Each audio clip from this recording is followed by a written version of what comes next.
what episode this is? We're live now, buddy. Yeah, I know that. Well, ladies and gentlemen, boys and girls, children of all ages, welcome to the No Bangers Sports Card Podcast. This is episode 7. Yes. Rod, what is... Wait. What is this? It's this many. I don't know. It's this many. I'm getting. Yeah, I'm feeling. I got it. Commanders fan, so you can't do Roman numerals with your hands when we're talking about numbers, my guy. I am joined by the illustrious host, Roman numerals Rod, picking and punching cards, the very own Cary, American Arbitrage Cards, and myself, Tim, from Over the Years Sports. Oh, energy. Welcome back, ladies and gentlemen. Man, it has been what a week. I'm Tim. I'm surprised you to say it's felt like it's been 72 days since we did this. Yeah, I missed that. You've changed this last week. He's got baby brain right now. He's got other things on his mind than sports cards. So I got a question, Tim. How committed are you to this podcast? I'm very committed to this podcast. Very committed. So let's just say, hypothetically speaking, if your wife goes in labor right now, are you going to switch to mobile and then be able to finish this podcast on the drive over?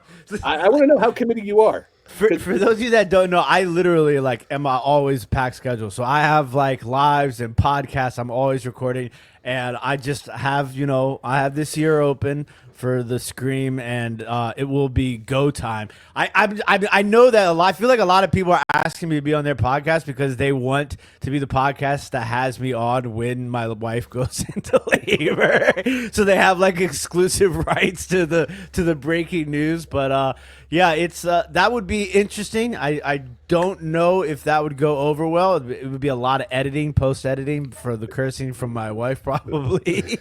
But it would be interesting though. It would be a first, first sports podcast live in the ambulance on the way to the hospital. I'm whipping it. I'm whipping it. No ambulance. Around. Yeah, I mean then she's destined to be a bargain boxer if you're literally doing a sports card podcast as she's in labor and about to have the baby. So the baby's gonna go down our road. Hangover, gonna strap it to the chest. I mean, are you planning on taking the baby with you to card shows? Absolutely. Yeah, absolutely. I think it's gonna be important. So one of the things I'm gonna be doing, which is I'm not sure exactly what numeric one yet, but depending on when the baby actually comes out, I'm going to start a binder collection of numbered cards that coincide with the birth of the baby. That's cool. And so when they get old enough, they'll have this binder of, unless obviously I have to go in and sell one. Thankfully, she wasn't born on January 1st. That would have been an expensive collection. Yeah. Well, it's a boy. It's a boy. It's not a girl. It's a boy. Oh, I keep getting confused. I'm sorry. So it'll be. It's kind of gonna be dicey because, I'm still trying to figure out how it would be, and I'll probably ask a bunch of people and try and figure out what some recommendations will be because the due date's the 28th. So it's 2/28/25. So now it's what do I what number would I collect? You know what I'm saying? 2 out of 25 maybe? 2 out of 28, you better hope some Leaf or some random Leaf and Elite Extra Edition.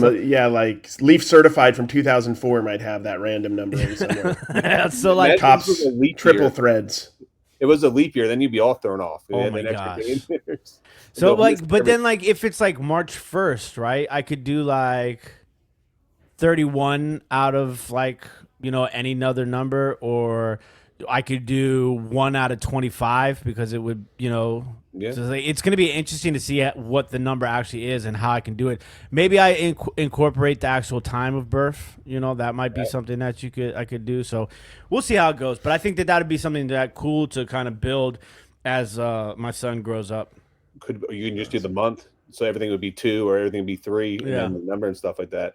Now you got me. Well, just for a little context, we're actually filming this on the 24th, so he's only days away. All right, from this actual baby happening. So let us know in the comments down below if you guys have ever done anything like this for your children, you certain date, putting stuff aside. Give Tim some ideas of things you guys are doing. I know people that have put away wax boxes from the years they were born, so they can open up at certain their 16th birthday, 18th birthday, or down the line. I have seen people do that. I've seen people collect like they're just custom sport team. Like you're a Commanders fan, so maybe just Commander stuff from there, because unfortunately the kid has no choice but to raise a cult of Commanders fans over there, and you're just going to brainwash him. So it's if you want to make him an Eagles fan, I could throw some stuff your way too, buddy. No, so, never, not a chance. Okay, this is breaking news, but it's not really news. But we're gonna play a quick little game here. I just sold a 2020 Panini Chronicles clearly Donruss rated rookie Justin Jefferson. How much did it sell for? Justin Jefferson, Clearly, I'm gonna go $15. $19.99. No, I wish on both of those. Sold for $8.39. Well, it is the off season. It's Chronicles. That's Chronicles. That's the thing you have to remember. It's even though it's in pro uniform and it's a Donruss clearly rated rookie, but it was released in the Chronicles set. So that's the thing that always people forget about. That's why Chronicles is such a fun rip though, because you get all those Chronicles rookies. And they're all different types of cards. I get people asking all the time, like, what should I rip? What should I rip? And I think the subtext is like, how do I make money ripping? And the answer is you don't.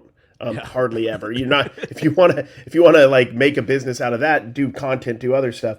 But like as far as pure joy in ripping, Chronicles is one of the best products out there. Just the variety, shiny stuff, clearly all the different parallels. It's cheap. It's not super high end for resale, but it's a fun rip. Really that's fun rip. We always talk about Leaf and like Sages of it. It's a fun rip for me because I'm getting tons of autograph cards and it's a cheap buy-in. So like I prefer. That's why I rip I rip a ton of junk wax box saver stuff because it's a fun rip and you get 36 packs in a box compared to today going to the store getting a blaster for $30. I'm getting 5 packs. You know what I mean?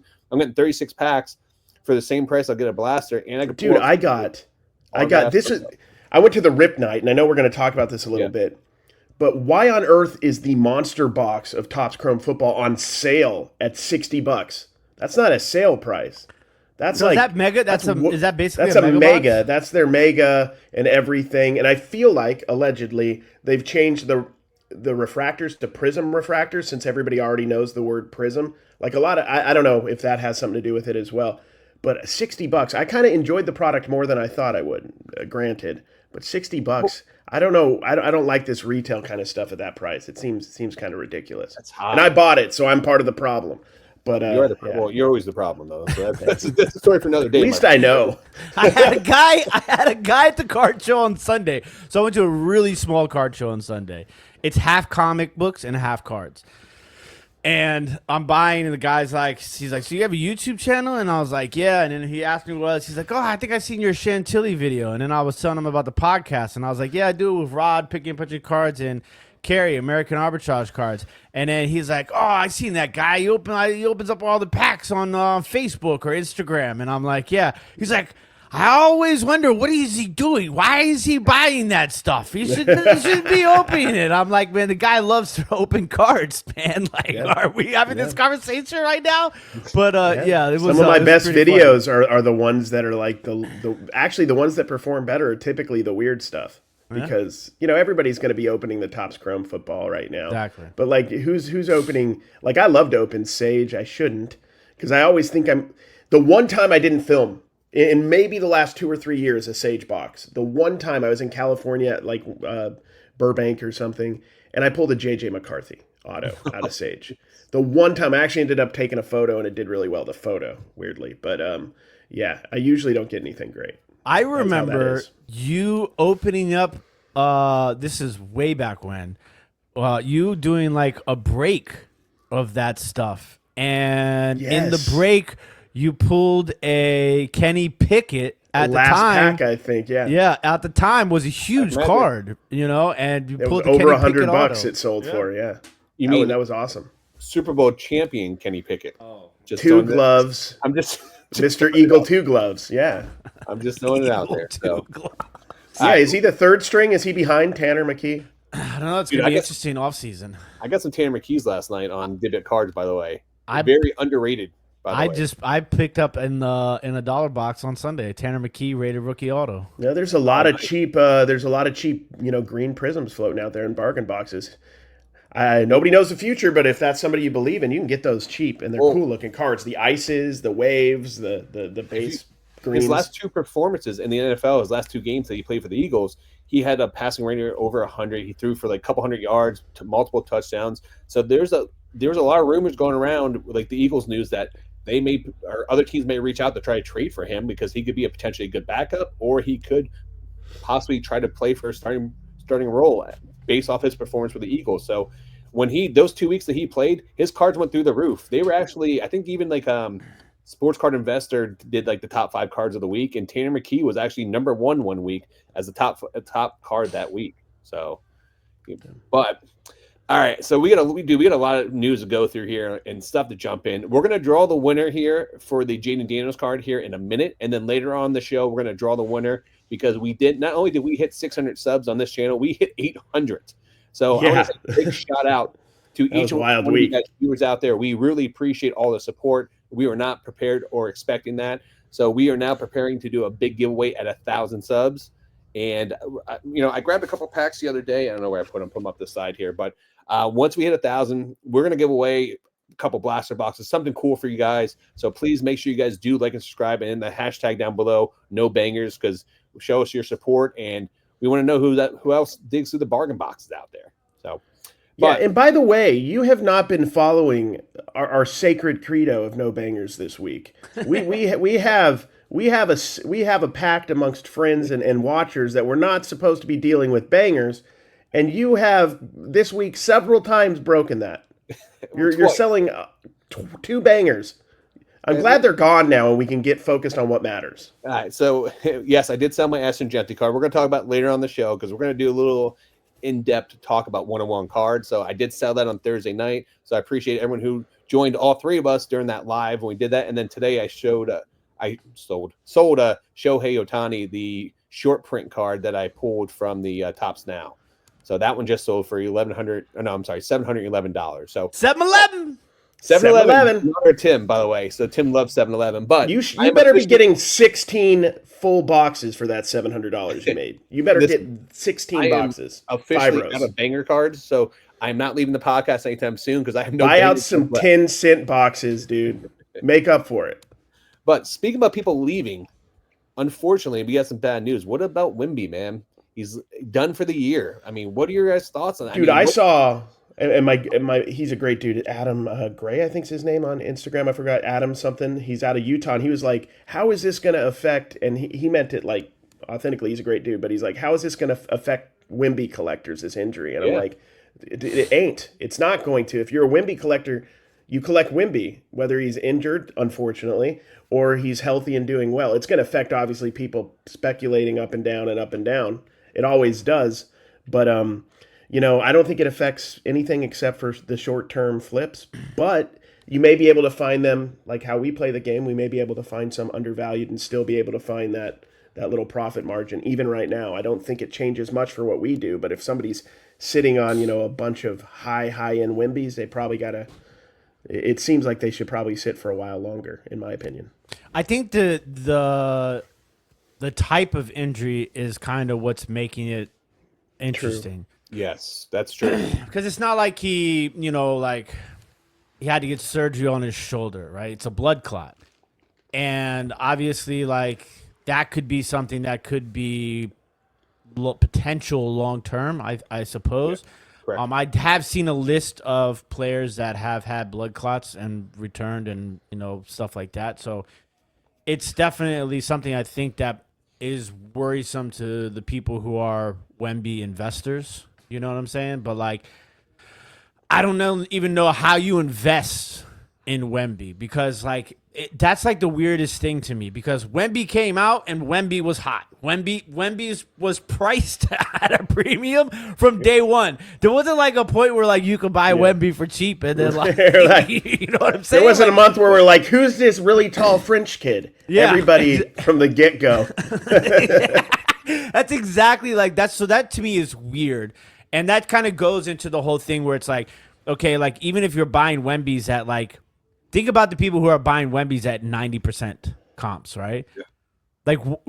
Now you're really in a pickle for sure because if you're buying Wemby at 90% comps, those numbers are probably I I don't know. Right now, with that news, I'd say probably 10 to 20% less value current market right now. And the other thing that's interesting is that he's not going to be eligible for Defensive Player of the Year. That might have had a little bit of saving grace had he had the injury and he'd still been eligible and maybe won the award. But he's lost the eligibility, I guess, due to he won't have participated in enough games to be eligible for the award. So that's kind of interesting too. But I don't know. For me, I'm not a doctor, so I don't know, but I would probably I know. He's not a doctor, but guys, go take a look. I'm going to stop. Card show. I'm going to stop sending you pictures then and asking you your opinion medically on stuff. Okay, I good to know. did stay at a Holiday Inn Express last night though.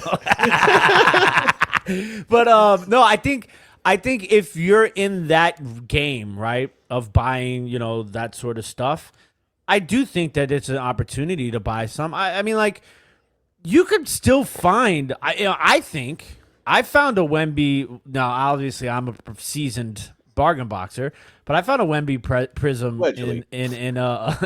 allegedly in a dollar box recently. So it was a $35 card, but now it's probably a $20 card. I mean, I would feel comfortable now, if you found a Wemby in a Prism in a $1, $2, $3 box for our purposes of typically running it directly through an auction. Even if it doesn't do great and you get 4, 5, 6, 7, 8 or something, you're going to be, barring a real bad, auction, you're going to be profitable. It's all about the buy cost. It always is for what we do. Well, you make your money in the buy, not the sell. That's what we preach all the time. 100%. 100%. I think the horrible thing here for the Spurs is, they've just made some big trades going for that playoff run, try to, make a run and see what they can potentially do. And now that's all going to be pushed to the wayside. But I'm going to take a different take on this. I think, granted, when I say this, I don't want anyone to get hurt or anyone get injured. This is not what I'm saying. But I think this is a blessing in disguise for the Wemby market because it's going to normalize the market because those prices are going to come down. And they're not coming down with him playing awesome. They're not going to come down. So naturally, when you have so much hype with someone, the hype can only go so high before it starts to normalize. And then even if he's playing great, look at Patrick Mahomes. Playing great, you saw his stuff was stagnant, and then it started dropping off a little bit. So I think this gives a way to maybe normalize the market a little bit, bring those prices back down to earth a little bit here. And then with that injury there in play. So now when he comes back and playing, that gives him room to start taking off again and move forward. So I think it's not a bad thing. It's a bad thing for Wemby collectors and people that are investing in him. But, we're not investing. We're flippers. Well, it's good for collectors because they can buy cheap. Yeah. Go collect, get some deals on Wembys if you're a big fan of them and whatever. I think it just shows you how, and this is once again my opinion, but how hype-based reselling is and investing or whatever. Because Patrick Mahomes has done nothing but even having one bad game, being one of the best quarterbacks to ever step foot on a football field. And yet his cards were stagnant because there's a new hyped up, Bo Nix. It's always about hype. If it wasn't always about hype and it was only about performance, aren't Tom Brady cards down overall? Yeah. And he's been in the news. He's everywhere, doing commercials. He's and yet his stuff's down because he's not producing any hype for whatever reason. I agree. You see that traditionally with a lot of players in the offseason and a lot of players when they retire, there's just a natural, low when it comes down, it just comes back down there. Then except for Michael Jordan, there are some exceptions, Kobe Bryant, but he also had a death associated with his cards.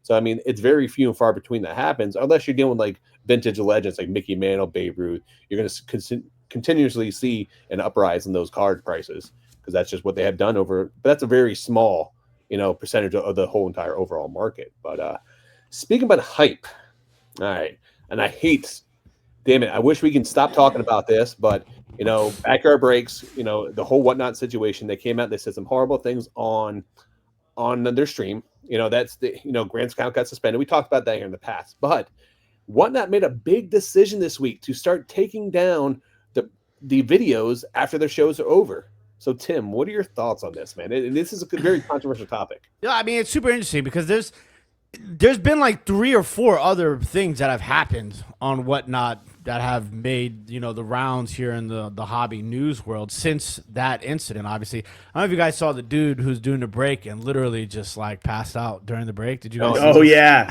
I did see that. I did see that. I mean, the dude's like he's like leaning in over the the angle. That was comedy. That was comedy. Like the angle of him drooping over. I'm like, this is. Wait, was he okay? He just tired and passed out? Yeah, I think he was okay. I mean, allegedly he was tired, but I don't know. That I've seen some of those specific style of leans in certain places in the trenches where I live. But we'll keep that at allegedly.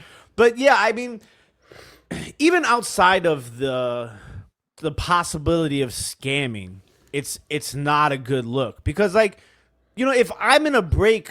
And we talked about this before, if a break takes 7 hours to fill, right? Like, if I go to bed or I gotta go to work. I mean, I don't because I work from home, but I mean, somebody else, you know what I'm saying? Like, you can't go back and watch your break.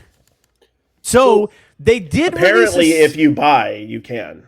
Yeah, they did release a statement that said that if the person going live tags it as a break, they will have the video available to watch. But that's now you're laying a responsibility on a community of let's say 50% of the breakers are just not good at what they do. Then now you're putting the responsibility on them to do it, to tag it. Like, what happens if they just are like, oh, I'm not going to tag it. I'm going to run a break. And if the person's not there, then, there's SOL. So it's weird for me. And then I've heard people say oh, well, it's a server situation. Once again, this is all falls on Whatnot opening the floodgates. They had a gold mine opportunity with the business that they built, and time again, they've made decisions that have altered the direction of that company and that platform, and it's starting to come back and bite them in the butt. And people talked about that being a situation for time and time again over the course of the past couple of years. So, me personally, they need to find a way to do that because it's important, especially with, unfortunately, the amount of scams that go down over time. It's a bad look for them, especially after everybody wanting more transparency from them, they've decided to take away super bad timing and optics. I don't know. Yeah, it definitely didn't make sense, the timing. I mean, they didn't announce this either. People just noticed, correct? I'm not sure. Yeah, I don't know. I don't know if people just noticed, because I know it was a big controversy. People went back to backyard breaks and all the videos were removed. I think that's kind of started it. And then if Whatnot came out with a statement on it, then that's something I didn't know. But for me, we sell in Whatnot 1 day a week, and my biggest concern is for example, there's times I'm numbering my cards. I'm doing random pulls. There's times that I actually put the wrong number on and something like that, and I have to go back and watch the video. So I'm assuming the sellers can still go back and watch the video. Oh yeah. When I buy that's what I've heard. But when I buy stuff on Whatnot, you can actually click on the actual purchase, and there should be a little video clip. So there's a little video clip that you can watch. So I'm hoping that stays there, that be able to at least be able to access that. But a workaround with that always in the past for me was I can literally click on a video clip and move it left and right. So even if that seller didn't put their stream up, because you can hide your own streams. That's always been an option on Whatnot. You don't have to put them on there. So if they made that across the board, that's a different story. But, I was able to go back and try to watch breaks. And then, for example, my dad did a break. He bought into a high-end break one time. And he's like, oh, man. And he's like, I had a hard time, hearing the thing. So I went back and watched the video to kind of see what he pulled. So, it was fun. I had fun watching his break that he was a part of. So I don't know. I don't know what's going to happen with it. You have anything to add to that, Tim, at all? I'm actually checking right now to see, my latest purchase though was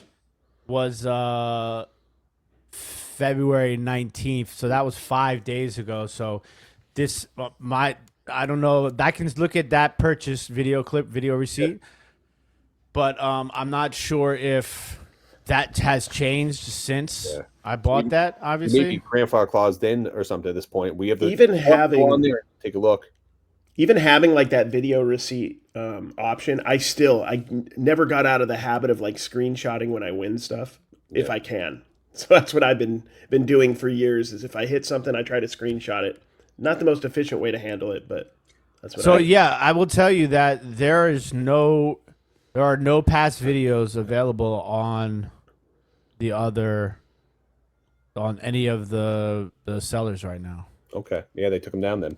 But see what that works for a single, right? Like I have a video receipt. Yeah. But then like you have a video receipt of when you made the purchase in a break, but not when the cards are being shown. So like it doesn't help you to see the cards that you got in the break if you can't watch the break. Yeah, I guess we'll have to do a little research to find out more about that, because you do make a good point, because like you said, it takes 3 hours to fill a break. If you're not in there, then how are you supposed to go back and watch it? You know what I mean? So unless you have video access to the entire break, that might be what they do then to the people that purchase it. So I don't know. We'll have to find out more.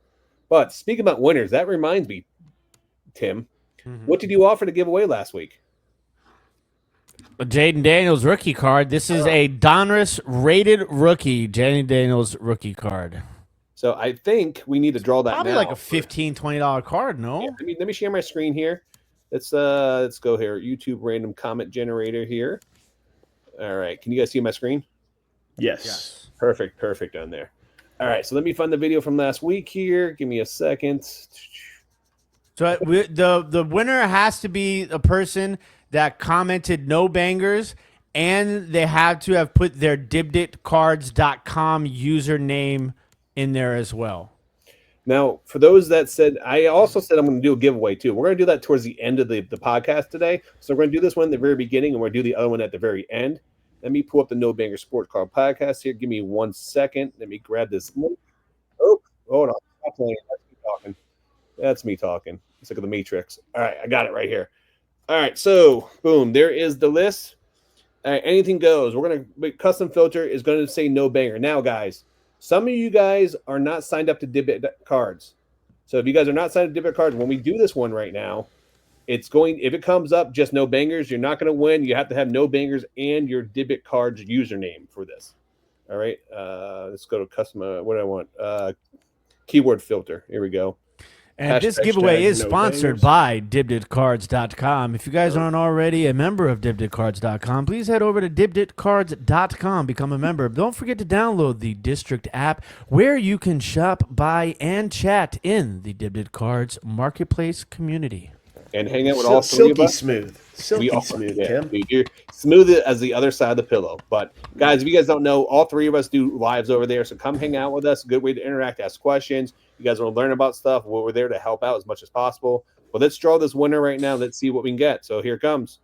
All right. So let's see here. We had 58 no banger comments on here. So let's pick a winner. All right. And there we go.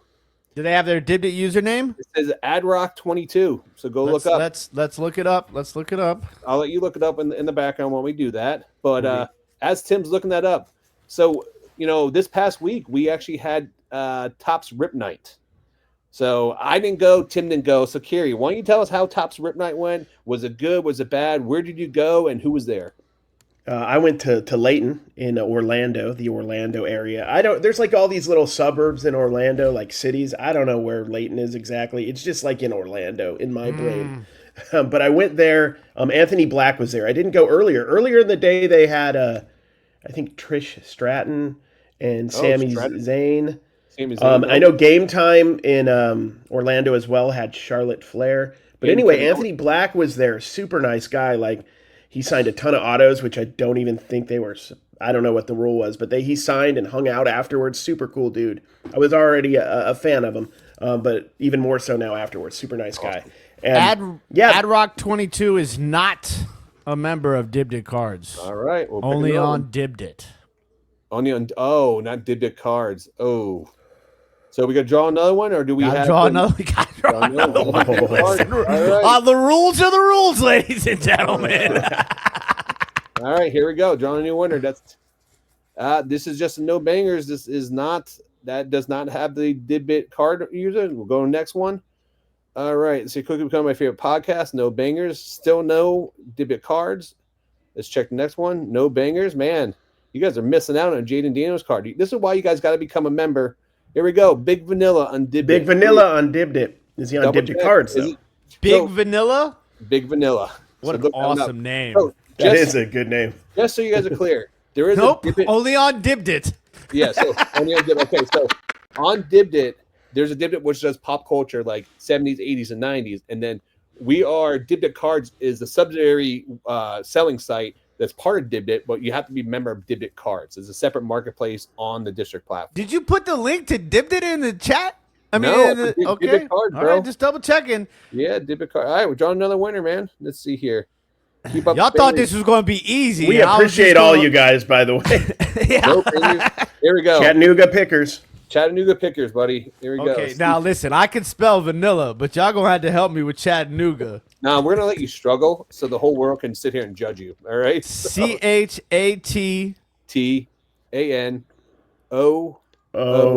TANOOGA Pickers. CHATANOOGA. It's two T's. Two cheese? Two Yep. cheese. So it's CHATTANOOGA This is Pickers. riveting, guys. I love trying to help Tim spell Chattanooga. Oh man, this is epic fail. Oh, okay. Is he on Dib Dip Cards, man? They are on Dibdit Cards. Oh. Listen. Okay, what was the last one before that was Big Vanilla? Big Vanilla. Big Vanilla. Okay. There is a slim chance here. Okay, no, that was definitely. And the one before that was AD Adrock Yeah, it was Adrock. 22. I think 22.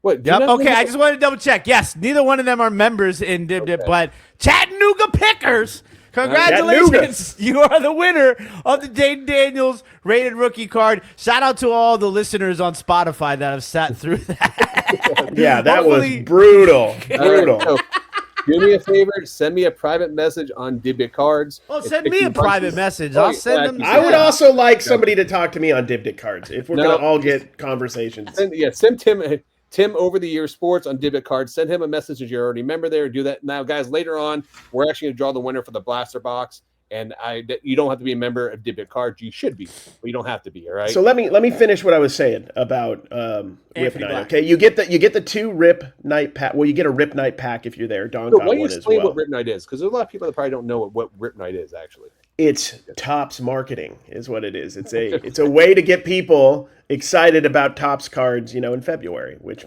I guess is the baseball release month. So it is a good month for Topps in general.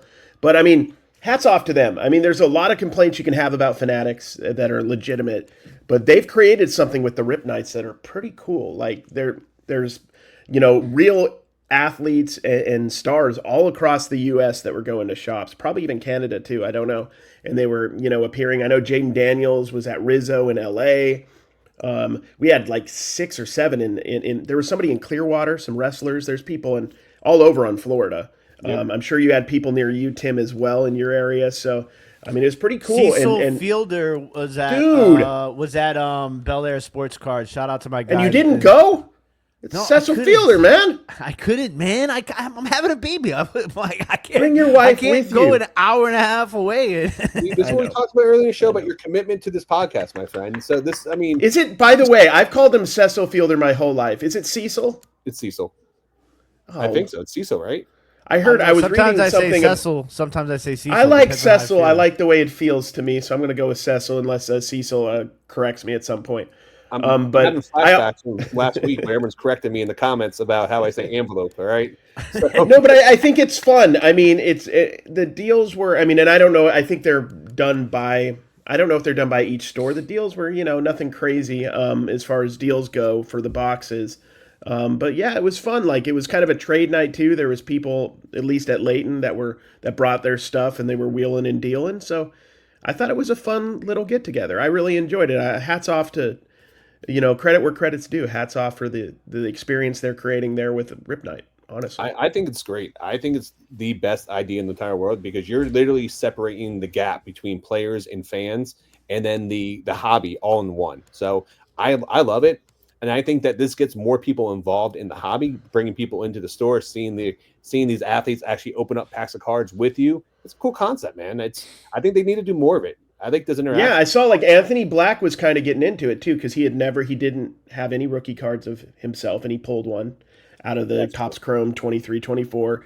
And then he got one of a buddy, and he's like, "Can I keep that?" And then afterwards, when they were done, he's like, "Can I have this one too?" So he was like starting to get into it. You could tell, like he grabbed a couple cards for himself, and it's cool. I mean, it's good. It's good for them to see this part of the community that follows, them as players and that collects their cards. And then if they get into it, it's good marketing for Topps and everybody, Panini included, even though they're not involved in Topps Rip Night. Any company is going to benefit from more eyeballs on cards. So I agree with you, man. That's huge. Tim, you look like you want to say something there. Go ahead. No. I Wait, you have nothing to say? Will it 10x? This. Will it 10x the hobby? No. Will anything 10x the hobby? In my opinion, no. So there. I will there's my tell hot you that take. I thought that the James Wood rookie card that you pulled out of your hobby pack was your Rip Night pack was pretty awesome, and I'm glad that you mentioned the parallels too. Yep. If you guys don't know, and you find those parallels, because I find them in the bargain boxes all the time, especially the rookie card ones of Topps Hobby Night packs can be worth good money. I sold the Jason Dominguez orange from last year for like $25. Nice. So just a heads up for as far as bargain boxing goes. Well, speaking about parallels, did you see what Topps announced that their Topps now they're going to be going to an all foil card stock? I don't know if you guys saw that. And it's like 1989 all over again. We're getting the premium. Or is there going to be pictures on the back of these cards as well? I don't know about that, but I think they're also added some different levels too. Now, if they have, like, for example, they go on demand printing, if they hit 250 or they hit 500,000 of that card, they're going to do special parallels. 500,000. Please don't. In my opinion, please don't buy 500,000 of any of these. Please don't. They Stop did it. 500,000. Stop it. The bronze. 250,000. Stop it. The Olympic one, the Olympic one, the triple one with like Steph Curry, Kevin Durant, and LeBron James, they printed over 500,000 of that card. How much do you think you could probably buy that card right now? That the non-parallel one of those, the three of them, for like 10 cents on eBay. I bought one at a flea market. Actually, I found one in a box at the flea market. I paid like a couple $2 for it or something like that. They still haven't found the 101 auto of that, right? No. Well, they may have. Someone just hasn't claimed it, or I don't know. But there's a lot of. Could you imagine like somebody just put that in a binder, just like that? So well, it's a redemption card. So, but here's the thing: put the redemption in the binder, didn't redeem it.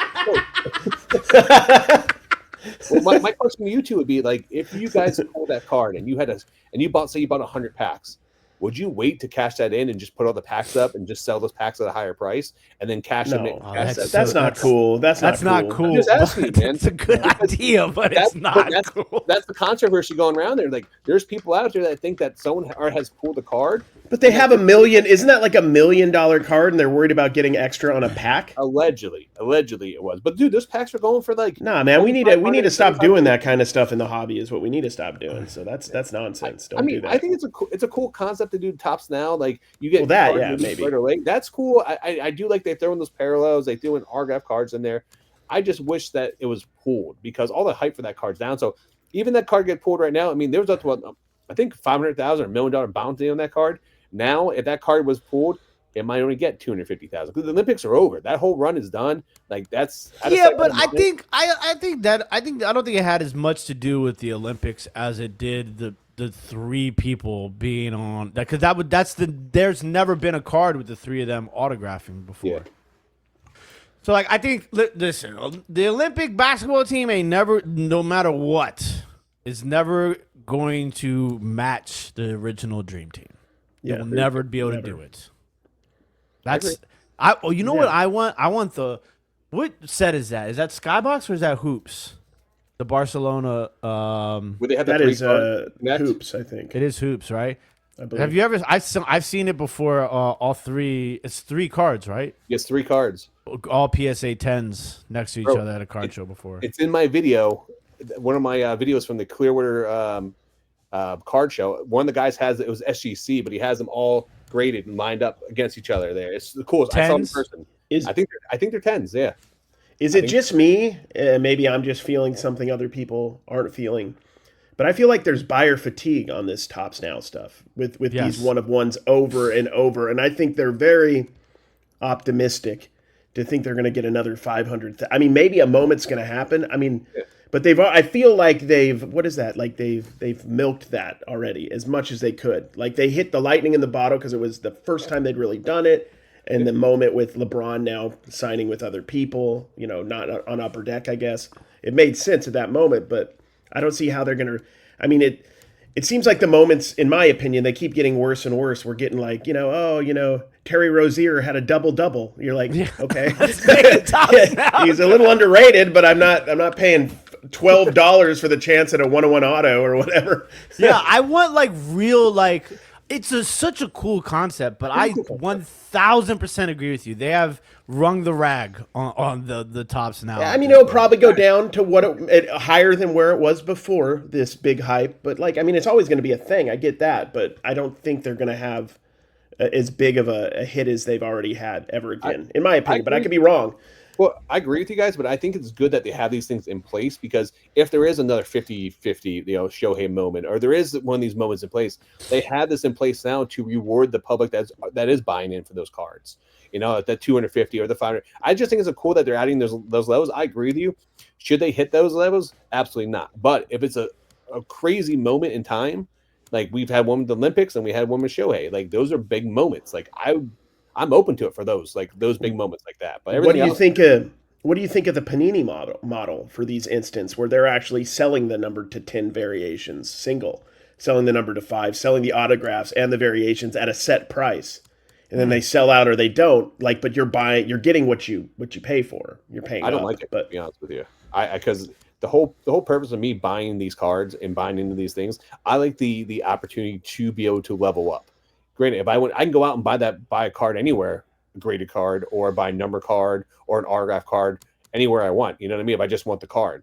So, having Panini put these on their website, and I've seen them, and I debated about buying them sometimes, but I like the Topps model better, where I have an opportunity to get rewarded for buying in or supporting that company. So for me, I prefer that.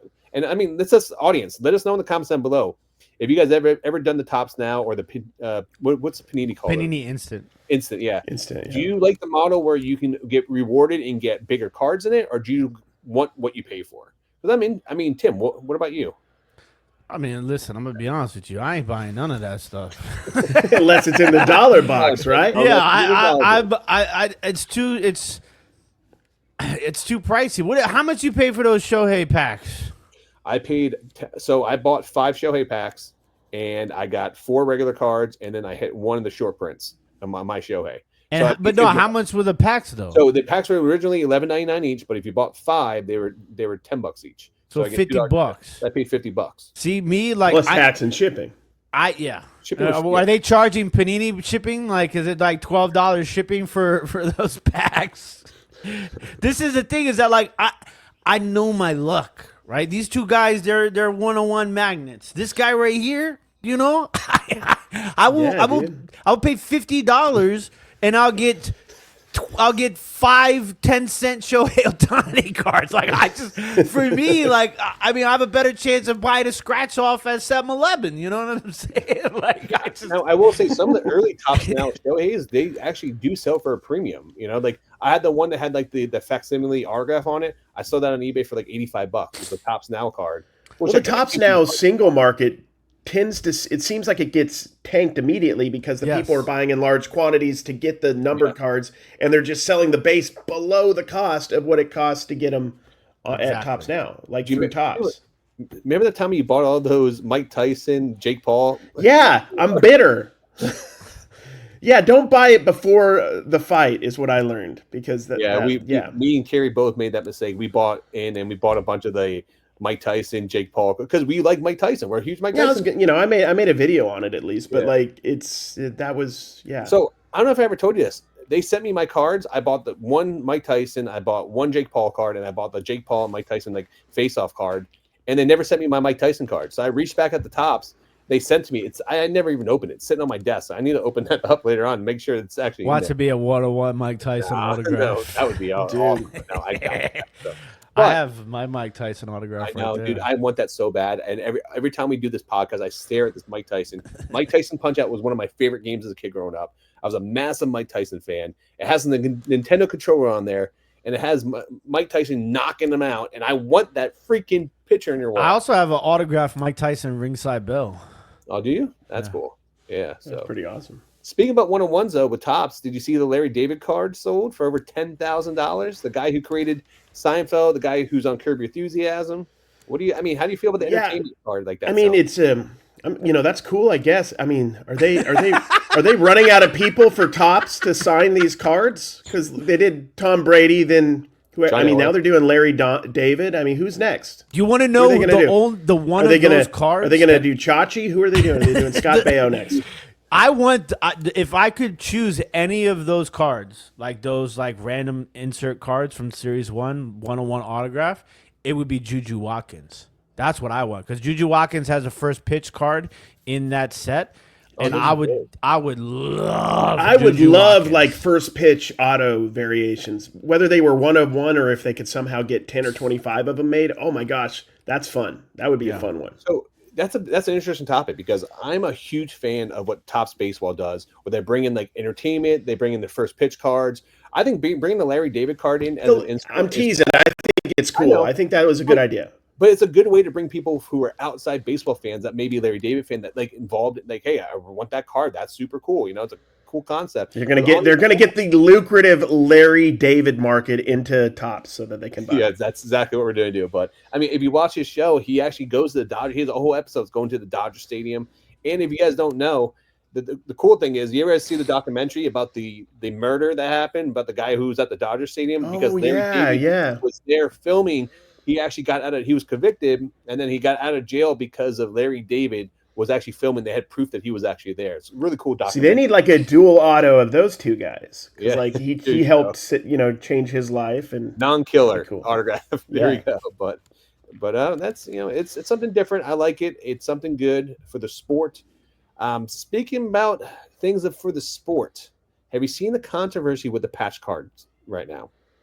Yeah, this is it's interesting, what it is. Yeah. So, but the controversy is not necessarily there. The controversy is the possibility, the hypothetical of a controversy. And I'm going to give shout out to, I think, Junk Wax Hero and Dan the Cardman, right? Dan the Cardman, yeah. So they put out videos on this, and I'm gonna share my screen here for a second, kind of tell you guys the backstory to this. But what they're actually doing here is, there's a seller on eBay, and he's actually taking official cards that have patches in them. He's cutting out the patches and taking jerseys and taking the logos off these jerseys and putting it, or buying logos offline and putting these back in the cards. Here, I'll show you guys what I'm referring to. Right? They look badass, though. They look awesome. Really good. He does a really good job in it. I will say this: I'm a fan of card art. Yes, right? So for me, this is more of art to a certain extent. Look at these. I mean, they look great.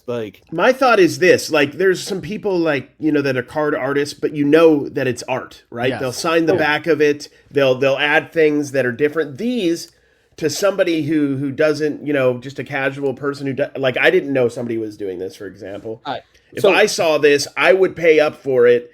And you're right. He's advertising it as something he's made. But you're right. The secondary person, whoever buys it, if they wanted to go take that to a card show and they wanted to be, unscrupulous, let's say, and not mention the fact that it's a custom, this could happen where these float around and people think they're legit. Let me ask you this: market. Are they in the title? Does it mention custom? So he does not mention the title. So look, let me click on the Bucky Irwin one here. See if I can go to it. To me, it's simple. These need to be taken off eBay, whether he mentions it or not. He does say right here. The card is 100% Panini card of the player shown, number fully licensed NFL, either in authentic. Let's see here. A patch has been added. So he does say that a patch has actually been added to the card. The way this is being done it shouldn't be allowed. He should have to put custom card in the title. Even with custom card in the title, I would still be iffy if I were eBay, allowing that to be up. But you can make an argument there.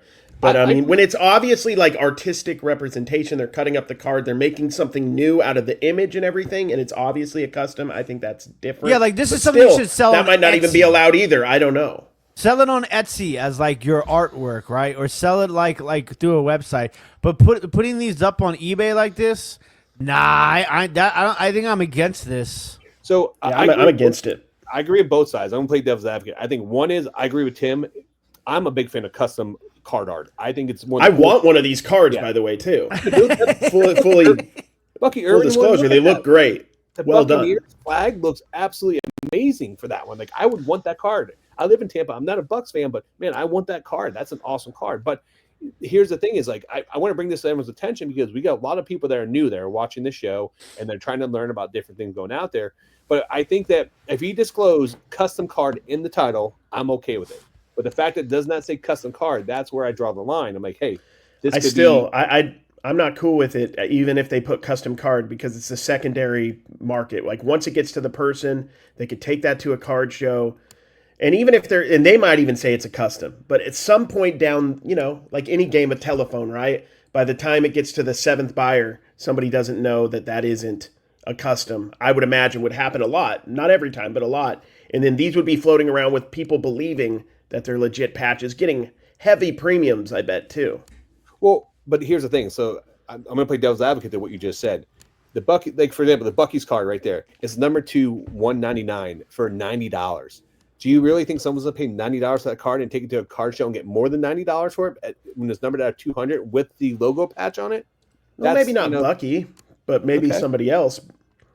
I don't know. I just think it's, Bucky could pop off even more next year, and it could be. I don't know. There's that argument too. You're right. It's just one of those things where I think it's a cool concept. I mean, because there's plenty of Facebook groups you can go out there and find custom cards. They'll make your own custom cards for you, and there's a lot of talented people out there. I mean, when I go to sports card shows, I see people have custom. Like for example, one of the last shows I was at, someone was selling custom George Costanza cards from Seinfeld. They were selling for like $5 a piece, but it was just a cool concept. Like people do. And there's also like trademark issues here too with these customs. Like, to what degree are they allowed to reinterpret these? I don't know what the rules are with that. Like with a George Costanza card, for example, as cool as they may be, I mean, I'm pretty sure they got to pay NBC for the rights to use his image, right? So I mean, there's a lot of gray area, or not even gray area. It's like obviously probably stuff that is a little bit tricky.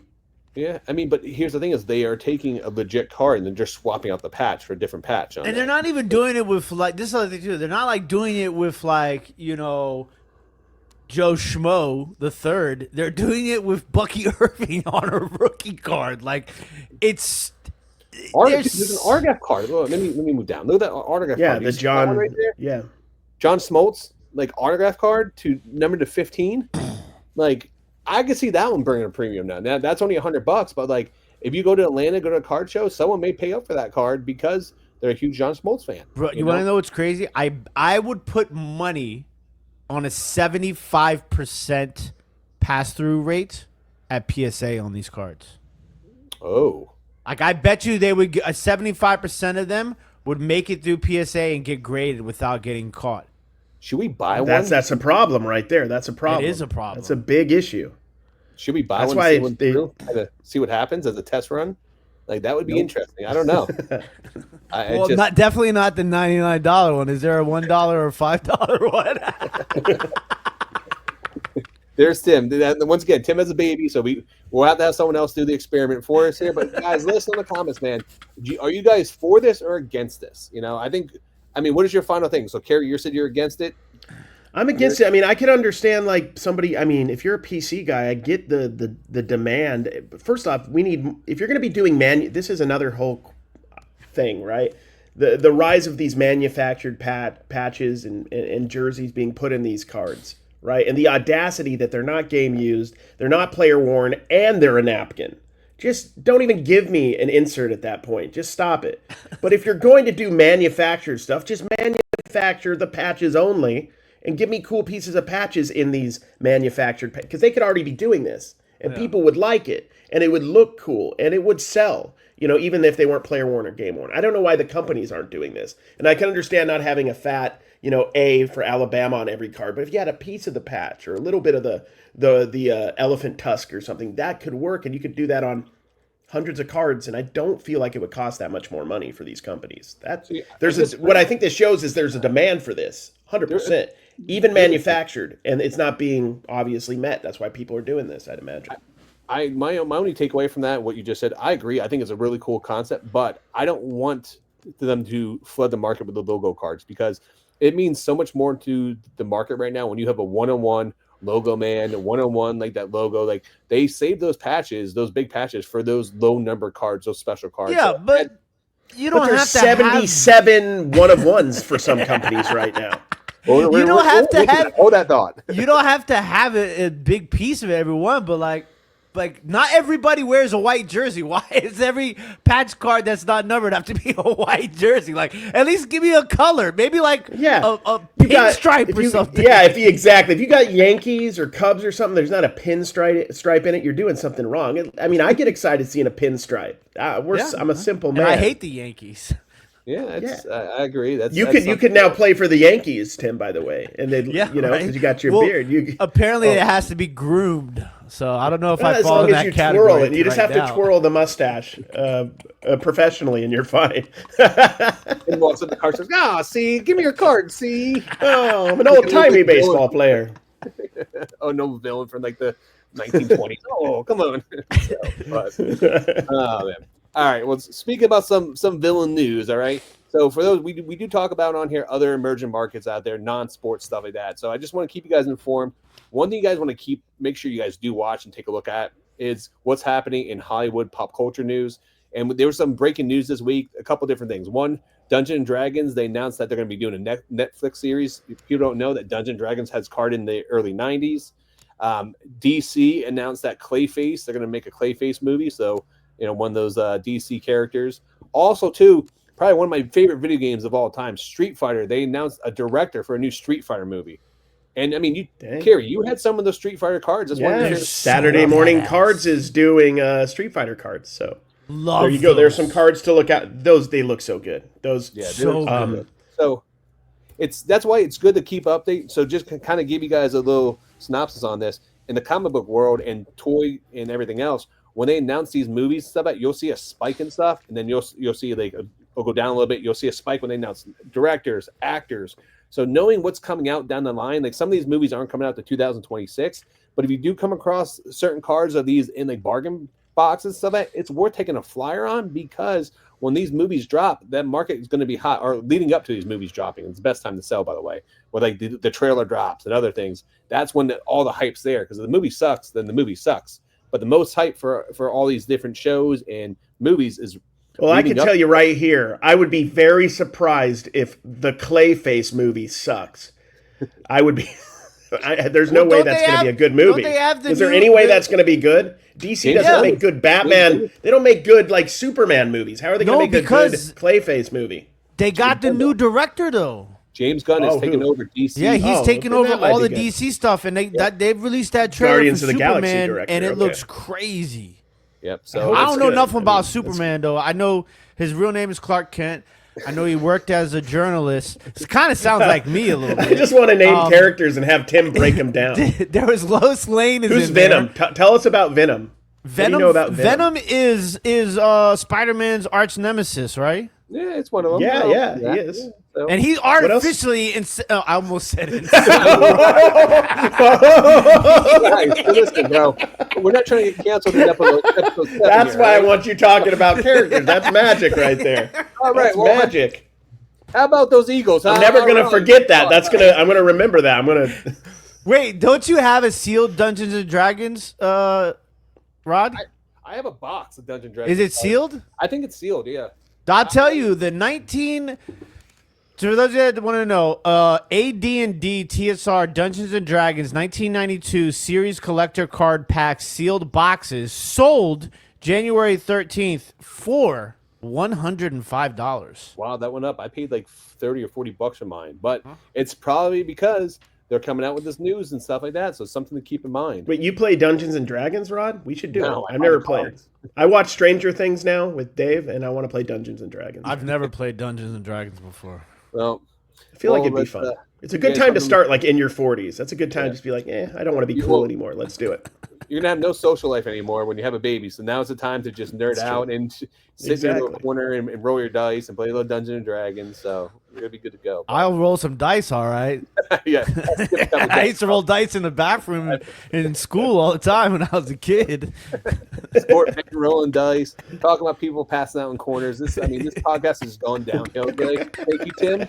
Yeah, we already know you're not committed to having your baby and being live for us while we do the podcast. So we're just asking you to schedule the baby's birth a little bit. That's all. So, but speaking about some big news this week, I'm not sure if you guys saw the UFC announcements. Dana White came out. It's a big news, and I kind of want to bring this up because there's a lot of stuff that's going on right now with the UFC in the car world. But they announced that the featherweight champion. His name I just freaking forgot his name, but he is going to vacate the title, and they're going to have Diego Lopez and Alexander of Volkanovski is going to fight for the title. But if you guys don't know, this is someone to look out for. Diego Lopez, all right? He is he's not undefeated, but he's on a big fight win streak. Top's finest this right now. Just came out with his rookie card. You can get it in 2024. It's his first rookie card. They just put him in the main event for upcoming UFC. He's going to fight for the featherweight title. And the guy he's fighting is a living legend. The guy he's fighting is 6-3 in his last 9 fights. And out of those 9 fights, they were all championship fights. So he's a future Hall of Famer. So this guy has a chance. If he wins this fight, he has a chance to literally beat a living legend and become the featherweight champion all one night. So if you guys his stuff is selling right now too. Yep. Be on a lookout for Diego Lopez. I've been seeing the finest UFC at Walmart. Be on a look at that. And so then, I'm going to buy one now. Looking for Diego Lopez. He gave me something to search for. Yeah, and then they also announced that Michael Chandler, if you guys don't know, Michael Chandler was supposed to fight Conor McGregor all for the last year or two and stuff like that. Well, they nixed that now. So now he's going to be fighting Paddy the Baddy. So if you guys aren't familiar with Paddy the Baddy, the guy from England has a huge cult following right now. You can find these guys in dollar boxes all day long. Does he still have an Edgar haircut? Yes, he does. He does have the Edgar haircut, 100%. So, but something to look out for, guys. You find him, but if he wins this fight, this is going to put him up as a top name in his weight class, and you can find these in bargain boxes. So I think it's a pretty good. Speaking about upcoming people, though, Tim, the NFL is starting the combine this week. What are your thoughts on that, man? I'm so excited. I feel like Jesse Spano just now. Oh, yeah. Don't start crying on us. So the NFL Combine kicks off on Thursday, and I believe it runs all Thursdays, Fridays, Saturday, and Sunday. Huge opportunity here. Now, there will be a bunch of people that will opt out of the Combine, which always happens, especially with some of the bigger names. And there's going to be a lot of people that aren't invited to the Combine are a lot of smaller names. If you guys don't know, my co-host on Authentic and the Beard, Authentic on Twitter, he does a lot of this content as a Giants fan, and he's mentioned a couple of names that aren't going to be at the Combine. But it's interesting because he's doing research on these players, and these are guys that I'm actively buying Bowman U stuff. A guy like Kyle Williams, who's a wide receiver for Washington State. He has really affordable Bowman U cards right now, and I've kind of been picking those guys up. Ja'Cory Brooks is another wide receiver that's kind of flying under the radar. But, this is a prime opportunity to move some of these Bowman U cards because so much relies on this Combine. And a lot of it is, it just falls into the hobby world because a lot of times guys literally will change their life on how they perform at the Combine. They might not pan out in the NFL. Sometimes they do, but a guy like Xavier Worthy, right?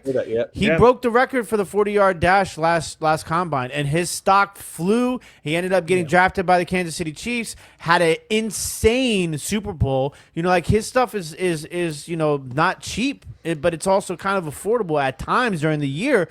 But this is a really good opportunity, and there might be some guys that you might not see a crazy change in their stuff, but it's a good opportunity to familiarize yourself maybe with some names you might not know about. buy those guys, and as we get closer to draft, those guys may really skyrocket in value. And so this is between now and April. This is like prime Bowman U, like buying, flipping, it's heaven, selling, man. all that stuff. I love it. I mean, we're gonna have him on a future episode. We've already filmed it, Gaby. But like anytime, Gaby's always like looking through all the like all the different Instagram sites that have the rankings, and of course they don't know what's gonna happen, but they are at least paying attention. And like anytime I see Gaby, post a list, and I'm like, oh yeah, Will Campbell's on it, I'm like, great, I did something right, or a Restrepo, that he's talking about Restrepo, I get a kick out of it. But he's a good follow if you guys are into that kind of stuff. I mean, we're huge Gabe fans here, but yeah, this is for me at this point, it's my favorite. Maybe one of my favorite times of the year for sports cards is the lead up to the NFL draft. Just all the hype. And now that we have so many products, like I've talked about before, 5 years ago, we had Sage. You had Sage Base and Sage Autos, and that was it. Press Pass before that a little bit. Yeah. But now with all the Bowman products, there's people, that are coming out in this draft that have been in products with Bowman for 4 years almost, since 2021. So there's a lot of cards available, and it's kind of like baseball. Where you can follow them throughout the minors, and it's fun. I enjoy it. You know who else you should be buying right now? Side note, if you can find good prices on it, which I think within the next 2 months, this is not financial advice, by the way. If you can find good stuff and you have money to kind of work capital, is Alex Ovechkin. Alex Ovechkin, obviously I'm a little bit biased because I live in DC. I'm a huge Capitals fan, big Alex, a great fan.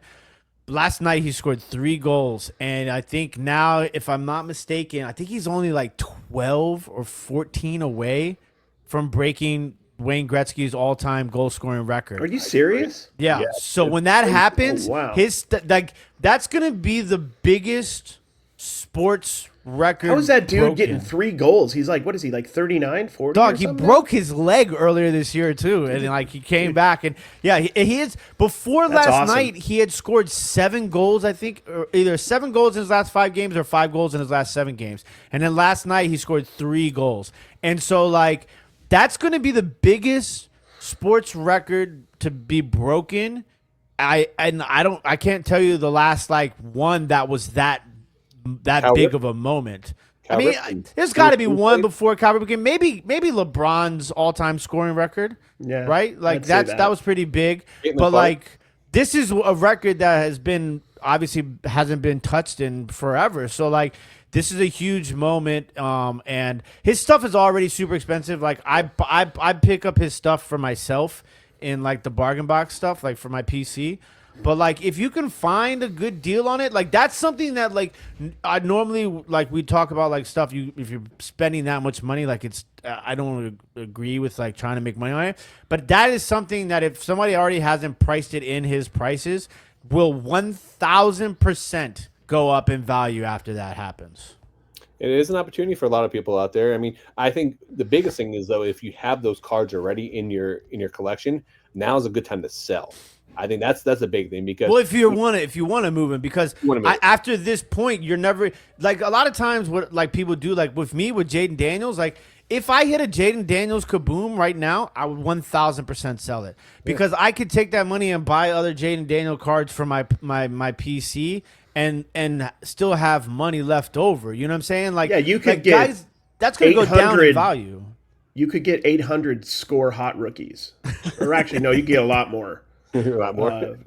And those are hot. Those are cool cards. Yeah, so like stuff like that, like you know what I'm saying, like those are when you make those sort of sales, like sell your PC stuff, and you can rebuy. Like when a product first comes out, you can sell those cards and then rebuy it for probably like 5 to 15% less than what you sold it for the first time around. And I think that's a golden opportunity that not enough people talk about in the industry here because you can literally sell now while it's super hot. 6 months later, buy back in at a lesser dollar amount, and 9 out of 10 times that's going to work. You may every once in a while you may have a one-off that that doesn't happen, like Caitlin Clark or someone else. The cards are just super high, or Jordan, but like majority of the time, 9 out of 10 times, you can sell and buy back in later on, 6 months, a year from now, and get it for cheaper, and make money at the end of the day.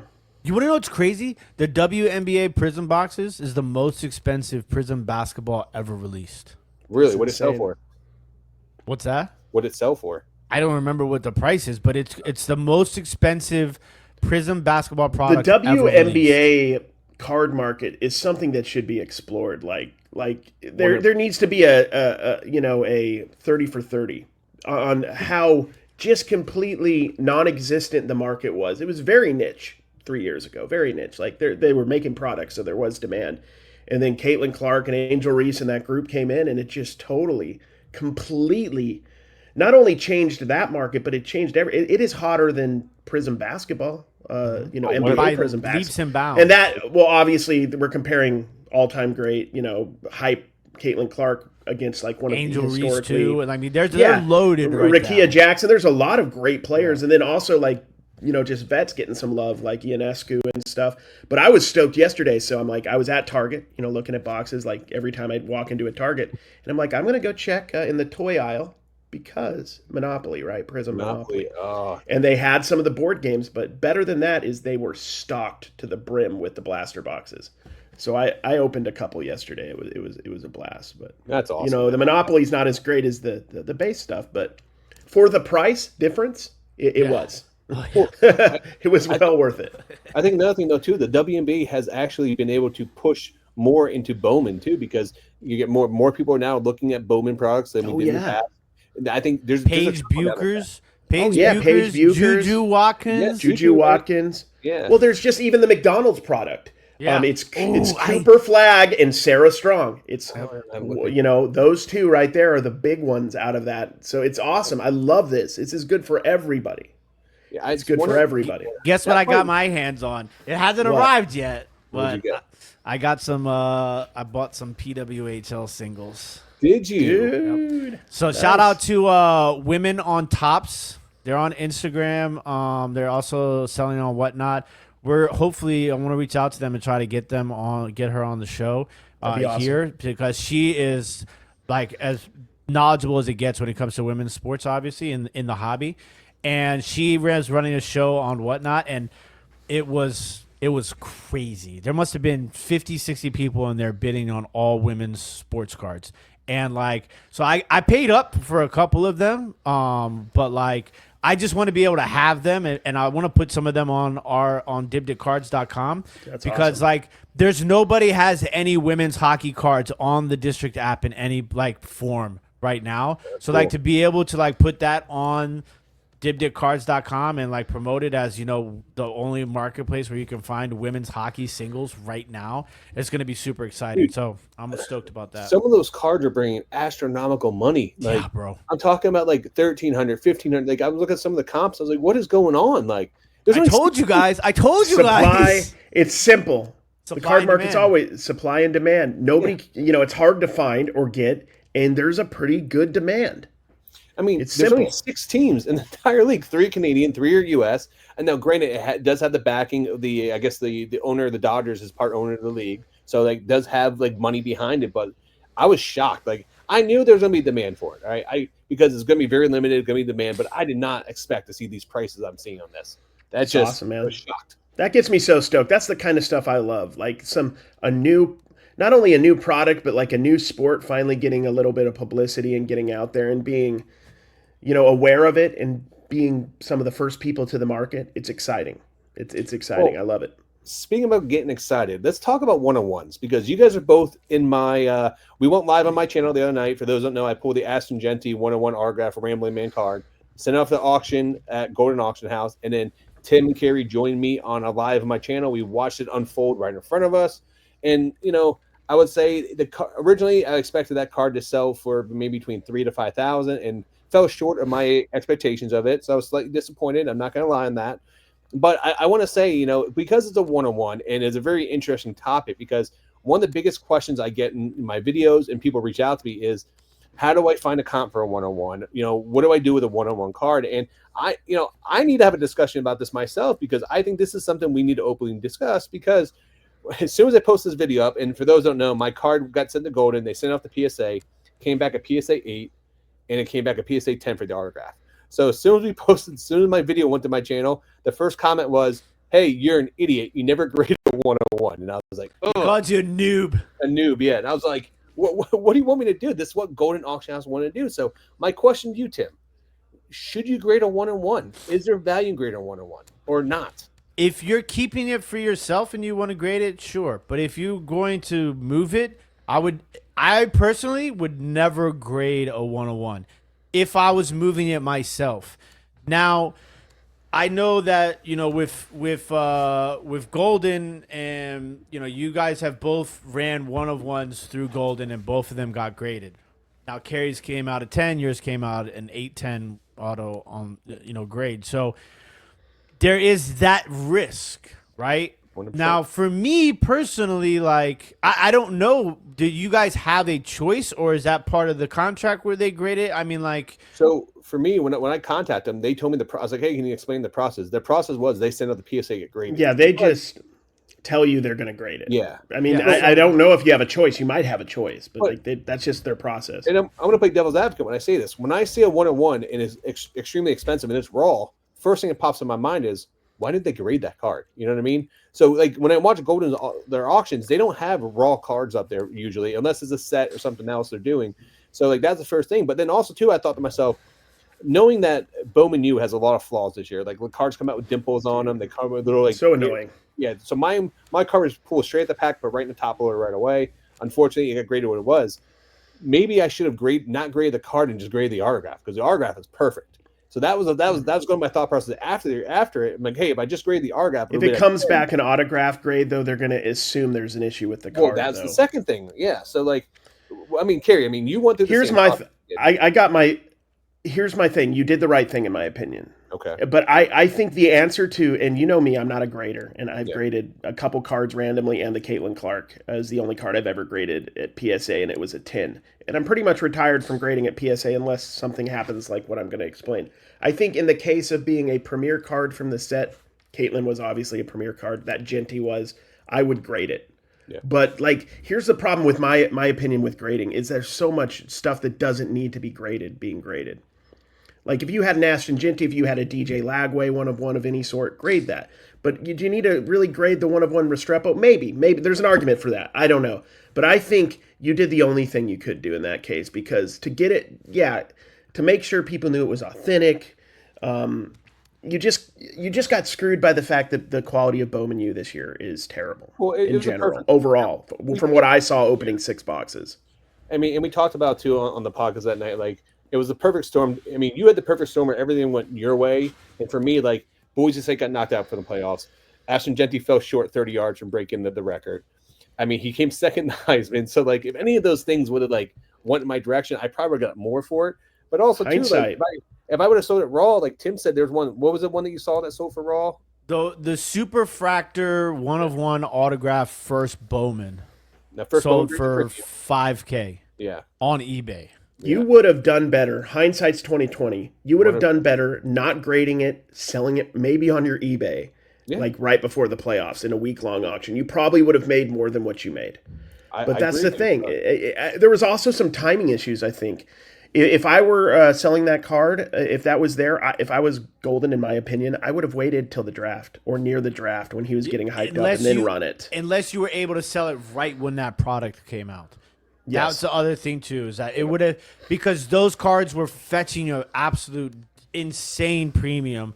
Like the base Genty first Bowmans were selling for like $15-$20 when that product first came out. I can't even get more than $2 in the live stream right now. I can still get, like, a lot of times I'll get $2 to like $5 on a Genty. So if I can still pick those up if they're cheap enough in boxes because he's popular enough. But yeah, I think that was the two option, is sell it right away or wait to the draft. It wasn't the best timing, in my opinion. Well, the whole Pokemon thing really screwed me up too, because all the TCG cards are coming through PSA put a delay. So after my card gets sent, it was delayed in that process. So I probably would have got back sooner, but they were overflowed. They put a delay. How long did it take? I don't know what. We're sold in February, so I sent it off in December, and it got. I mean, we didn't get it back until what? Almost 2-3 weeks ago. So it was a little bit. I mean, granted, someone else had taken longer. I mean, Golden sent it through, so Golden has a connection there, but it still took almost 2 months. Like when I did the Caitlin, it was, I think, under 10 days that we got Yeah. the Caitlin grade, probably 7 or 8 days in the summer. So it was timing. Timing is so important, as we all know, for cards. Like we could go, that's why you can do well in a bargain box, right? Like last year or a year and a half ago, I killed it with Ellie De La Cruz because he had that monster first game, and a lot of his paper and just, not high-end stuff, but a lot of his stuff was in my local dollar box, and I bought it all that I could find. And it's timing. That Genty would have done better, a couple months before, and might do better, if he gets drafted by the Steelers or the Cowboys. Yeah. But I mean, which I hope he doesn't get drafted by the Cowboys. I don't know me if he either. wants 15 years of not going to the playoffs. But so Tim, this got me started thinking about my 1-on-1 card. But we also, when we dig through bargain boxes, and I'm talking about like $1 box, I'm talking like $5, $10. We come across 1-on-1s a lot of times, stuff like that. Or I have people reach out to me and say, "Hey, send me a picture. Hey, I have this 1-on-1. I'm having a very difficult time grading this. What is your process?" And not grading, coming up determining value of this card. So I think that's a tough. Okay, so walk to the audience what you do in that situation. And it's not just 1-on-1s either. It's the out of 5s, out of 10, stuff like that. Sometimes you'll find a comp or two on those. There is a process that goes through it, that I would go through it. A lot of times what you can do is you have to go and look and see if there's any other 1-on-1s from that player that was sold, right? And so say you find another 1-on-1 in a product, and now you have to compare the products. So after you compare the prices of the 1-on-1s, you compare the products, right? And then once you compare the products, you have there's going to be a gap all the time depending on the product, even though they're 1-on-1s. And not even just, I'm not talking like just Leaf and Tops or Leaf and Panini. I'm talking about Tops and Tops, Panini and Panini, right? Like a 1-on-1 in Absolute is not the same as a 1-on-1 in Prism, right? Oranges at that point. So you have to do that. So then what you want to do is you want to take the same player, this rookie card, or say it's a rookie card, the same player's card in that product, and compare it to that product. Now you have a mathematical difference. Now you apply that percentage difference between the two cards and the two products, and you use that in your equation for the 1-on-1. That's how I do it. Now, a lot of people might just slap a number on it for real. You know what I'm saying? And just see what it goes for. But sometimes, when I find 1-on-1s, I'm not finding 1-on-1s of crazy players, right? But I had to kind of do a similar situation with the Luther Burden out of 5, right? Because there were no sold comps on that. There were no listed on that card either, right? I was the only one on the market. So sometimes what I'll do is I'll find it out of 25, and I'll take the sold price and divide it by 5 because mine's out of 5, and then multiply it. And that's kind of how I came up with the number that I did. So I do a little bit more math than you divide it by 5, then you multiply it by what? Well, no. So if the card is out of 5, what is going on? What are you talking? MC square. So think about. I need to get my notebook out. This is intense, Okay, dude. if out of 25 sold for $100, right? Then mine is out of 5. So I'm taking that number and dividing it by 5. And then multiplying it by 5. That's 100. That's back to the same number again, though. Yeah, bro. Okay. So what are you doing? So you're selling it at the number to 25 price is what you're no. Okay. All right, guys, go to Tim's store and dig it right now and make sure you buy all his low number cards. You know what I meant to say? I messed up the way I was describing it because I was in my Russell Crowe beautiful mind moment here. But no, so I would multiply it by 5 is what I would do. Okay, there we go. That makes more sense. I added a step in there by mistake because I was doing it. You've been doing it wrong all this time. Deals on Tim's eBay. Go check it out. PSA to all our viewers out there. DipDipCards.com. Remove that from your mind right now and just add it. If you get out of 5 times it by 5, and there you go. That's what you're supposed to look. do. Honestly, I mean, you could be, and Tim is the more technical, thoughtful shipper, pricer, definitely than me. But when it comes to stuff, I really just go with my gut on that kind of stuff, because you can always go high with the best offer in eBay's case, right? Or wherever you're putting it. You can go a little bit high, but I think generally in my mind, I would think something similar to that. If his number to 25 is selling for 50, a 1-of-1, I don't know, a 5 of 5, I would think, yeah, it could be 3-4 times that. And then you just put an OBO. And if nobody is offering you anything, you're overpriced. Yeah. You'll know in a week. Because there's no way a good deal on a Luther Burden to 5 isn't going to get some sort of offers if it's priced right. So, my biggest thing is I get FOMO. So, like, that's what I was going through in my cart. I'm like, oh, I can sell this myself on eBay for X amount of dollars. But I was like, well, I'll be the first one coming to market with it at that time. And I'm like, oh, man. I was like, but then what if I shoot myself in the foot and underprice it so much and then leave all this money on the table? So, like, I guess the best way to really determine what the price would be to put it up for auction. Because, I mean, you let the market dictate the price. But I mean, you got the best price on that Ginty you possibly could have gotten for an 8 with a 10 auto at this moment in time. Listen, you did the best humanly possible, probably. You could have done it earlier yourself or later. They could have done it, and it could be a different number. But I think it's fine, man. That's what happens. You still did good. I'm not upset. Listen, I paid $135 for that box. What are we going to name this episode? Rod whines about how much amazing profit he made on his 1 of 1. Is that what we're going to name the episode? I think we're naming it How Much I Hate You. I think that's what we're going to do right now. So I don't know. I'm just kidding, dude. The math behind sports I honestly, I mean, in all honesty, like after that live, I was like, oh man, I felt a little bad too. So like, it was a real feeling because like we had discussed this for months. Yeah. And I thought for most of the time we were thinking 3,000 was about the baseline. Yeah. And then you got that too. We have to take the grade back kind of hurt it though. Was that it was an insert? Yes, that's the other thing we have to take into consideration too. That was my first thought too when it happened too. Is like, rambling man. It would have been better if it was obviously the base. Oh yeah. Or maybe even the hit insert. Big case kahuna. Hit insert. Big kahuna. I would even argue the Bowman. Looks wise, the 1955. Clean, yeah, I think that looks a little bit better. The Rambling Man has the cowboy aspect with the Broncos. There's maybe a little bit of that it kind of works for a collector. Oh, yeah. Okay, that makes sense. That kind of had a little vibe to it. And, SMU would have done well with that as well. I like how Cary tells me he felt bad for me, but not bad enough to give me some of his Caitlin Clark money to make up for it. All right, so no. I'll tell you what though, dude. We're at Taco Bell, man.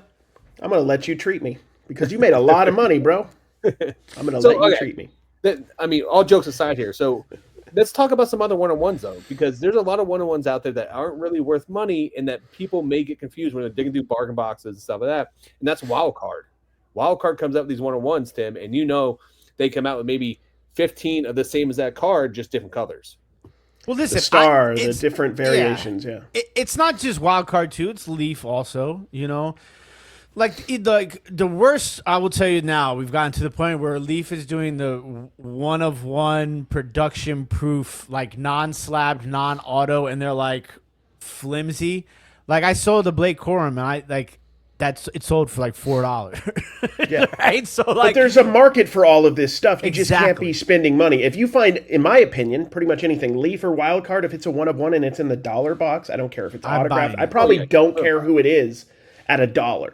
But when you're getting to the $2, I might not buy the scrubs at the 101 anymore. I don't know. $5. It just depends on the price point you're paying. Tim, they're not worth what a 101's worth though. I pulled one of those 101 cards that was the autograph proof card that didn't have the autograph on it. So I'm like, why are you giving me this 101 card that doesn't have an autograph on it? Because it was like the promo card showing it was some no-name player or stuff like that. But like I pulled out of a pack, I'm like, this card's worth nothing. Like I want something like special with that. But I will tell you, like pulling it is always a cool feeling, no matter what product and what player. Like just pulling a 101 is a feeling that not everybody gets to experience. And I will tell you this though, and I had this conversation in a Whatnot stream yesterday. So a guy had asked for St. Louis Cardinals. I pulled out my Cardinals stack. I show him everything. He's like, oh. I had a Chase Davis, who's a good young prospect for the Cardinals, autographed Leaf card out of 7. And the guy's like, yeah, how much for the Chase Davis auto? And then I show it to him, and he's like, oh, never mind, it's Leaf, right? And we had started this conversation where it's like, the big thing for me is I'm trying to sell to collectors more than I'm trying to sell to flippers. That's my business model, right? And so not every collector can afford a Chase Davis first Bowman auto. That's going to be a base is probably going to be great. This is a great point. It's going to be 10x what that card is, right? But you try and find a Chase Davis. I was going to sell him that card for $7. You try and find a Chase Davis out of 10 Bowman autograph for anywhere 10 to 20x that price. You're not going to be able to do it. So like some people just want a Chase Davis autograph card. They don't care if it's Bowman, Leaf, Topps, whatever. And to me, I want to be able to provide that service if that clientele comes along. That's why I buy those cards. That's one of my favorite parts about like K&T. Sorry.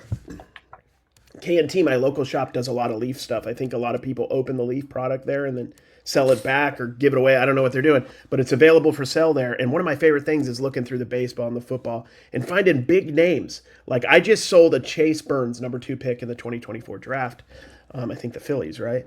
And it was Reds. Sorry, I always get that mixed up. He's on the Reds. You're right. And here's one thing I'll say. It's numbered to 25. I don't think I would have made much more money if it was numbered to 10 or 8 or 5 or 25. It's kind of all irrelevant with Leaf numbering because there's so many random variations. Outside of a 1 of 1, maybe you can get a little premium. But you go look at a Bowman First Chase Burns auto base. I sold mine for like 15, 20 bucks. I think I paid 10, so I made like $5, something like that. But that's a huge play for these kind of cards. You can find these in the bargain boxes because there's just people who want a Chase Burns auto. They want a Nick Kurtz auto. They want a Jack Caglione auto, and they don't want to pay $150 for a Bowman. They'd rather have a Bowman, but if the difference is $150 for the Jack, Bowman or $25 for a Leaf, they're going to choose $25 for a Leaf. And if you're playing your cards right, you can find those at a margin where you can make money. Do you want to know what else is interesting too? Is especially with baseball, right? And we talked about this a little bit with football and college players. Is that some of these guys, they don't have a Bowman card out yet. Yeah. So a guy I bought this weekend, I found in I think it was like a $2 box. And he's a prospect for the Detroit Tigers. His name is Kevin McCongle. And he is a pretty popular prospect right now because he's playing very well. And a lot of people have been talking about him. Has 0 Bowman cards. But I found a Kevin McCongle patch auto numbered to 200 out of USA Stars and Stripes. And you want to know what's cool about that patch? Dirt, game used. Oh, I love it. Right? And so like that card right now is probably a $25 to $50 card because there's no Bowman of him. If he goes and does anything in spring training or anything in the minors before the Bowman card comes out, that card's going to have a premium. It happens all the time. So like those are things that you have to take into consideration. And once again, it correlates to the 101 conversation with the Genti is that there's a time to sell this stuff always. If you're do the homework. I found McCongle in a Leaf product, an auto at K&T for like $3. I think it was cool. After my discount. So $3 autograph. Is he like 19? He's like top 20 pipeline right now, top 25 in the MLB pipeline. For the Tigers, for sure. I'm not sure what his 100 ranking is. I think he's in pretty high in the top 100 as well. So like, it's exciting when you find those, and it's just education leads to ability to make those flips. Well, sorry, also, Rod. Go ahead, man. I think Tim made a good point too. Is that there are collectors out there that just want the card. So you don't always have to have number cards. You don't always have to have those. Like for me personally, like actually when I was at your shop, the one you go to, I bought an Andre Arlovsky UFC autograph card, not numbered, but for $5.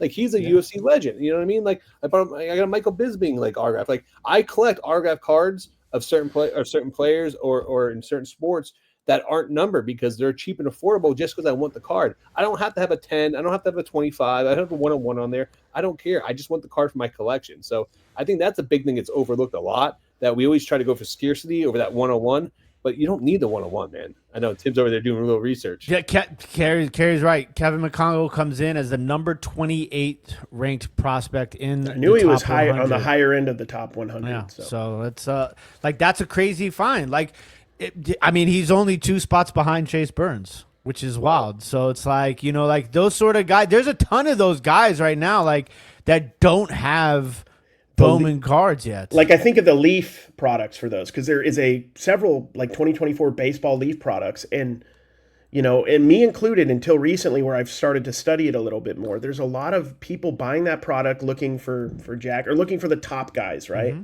I think there's Ichiro Autos and stuff probably in there too. And then there's guys like McDongle or whatever. I forgot how to say his name. That just get put in the pile. Like that's such a bargain box card. They don't even bother looking them up because like baseball is intense. Like with the amount of prospects out there. And then when you start to get into the high school rankings, like I picked up my second Jared Curtis auto, who his stuff's just getting hotter and hotter. Yeah. One of the top high school recruits. And I love like the fact that if you just pay a little bit of attention and you do a little studying, you can find cards right now in these bargain boxes and flip them for a profit. Or you can hold and hope they do better. Maybe they will, maybe they won't. But if you're playing your game right, you can make an immediate profit, play the arbitrage game, and move on or hold whatever you want to do. Right now, you can go where you look at the top 100 pipeline for on MLB. They have a draft tab on there. So you can literally look, and they constantly update it up until the actual baseball draft. So you can go on there and look at the guys who are going to be the next, like, projected next top draft picks. And cool. Those guys have Stars and Stripes cards. Some of them have Leaf autos. Ethan Holiday already has autos out there. Jackson Holliday's younger brother. He's a number one prospect. With baseball, they got like the 15U. They got like 14-year-olds signing. Yeah. The 15-year-olds signing. If you're really wanting to play the long game. And all it takes, I mean, you can find those autos right now where if you're playing the game right, you can make a profit right now. Mm-hmm. And it's just, it's fun. That's what I love about cards is just education is money in your bank if you just take that extra work and you do it. Well, I mean, that's everything with picking. That's what we do. We make a living by educating ourselves. And I mean, all of us have been picking for many, many years, and we continue to learn every single day. And I think that's a great point, man. 100%. You got to be educated and it's okay to pay for an education. That's some of the best things to do is buying a collection, and then you sit there and go through and digging through. Like, that you can get your money back in certain cards, but then the rest of that's a free education to go through and just have some fun with it. Yeah, the collections are great for that because you can learn, that was surprisingly worth something. I would have never even picked that card up or gave it a second glance, but I got it in a collection for this reason. But these cards were here and they actually have value. Now that's one more arrow in your quiver when you're at the bargain boxes. You can go like, I know that's worth money. That brand, that set, that year, whatever, that player.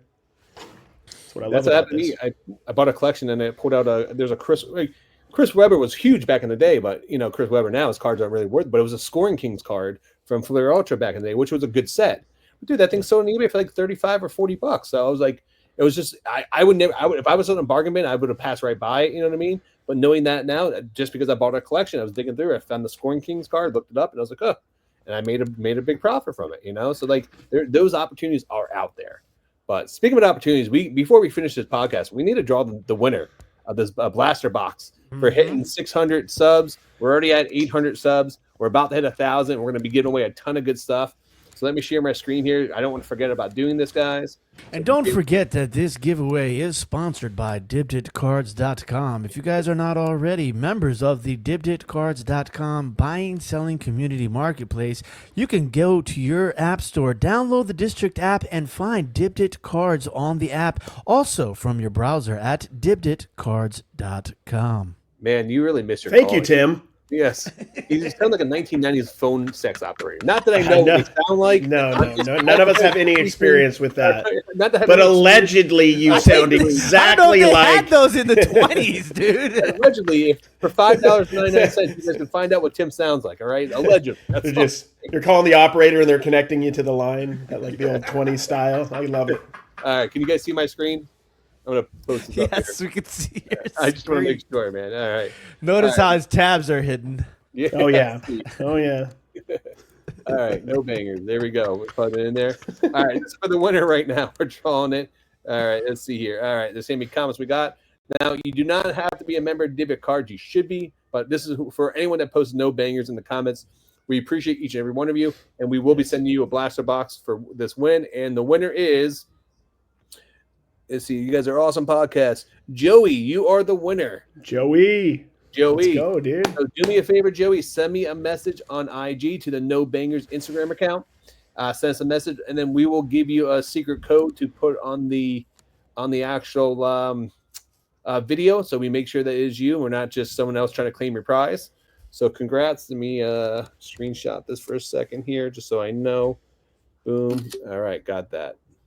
Perfect. But I think that's it, man. I think we're getting to the end here, guys. So Tim, let me stop screen here.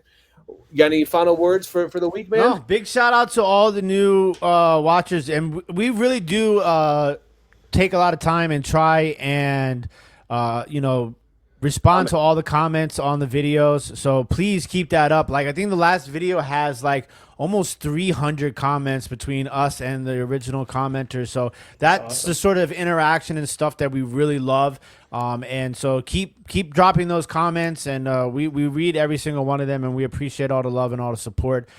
It does mean a lot to us. And I think the last thing really is just the dibditcards.com thing is really taking off. We just passed 600 members, so we gained over 100 members in the last 6 days on that marketplace.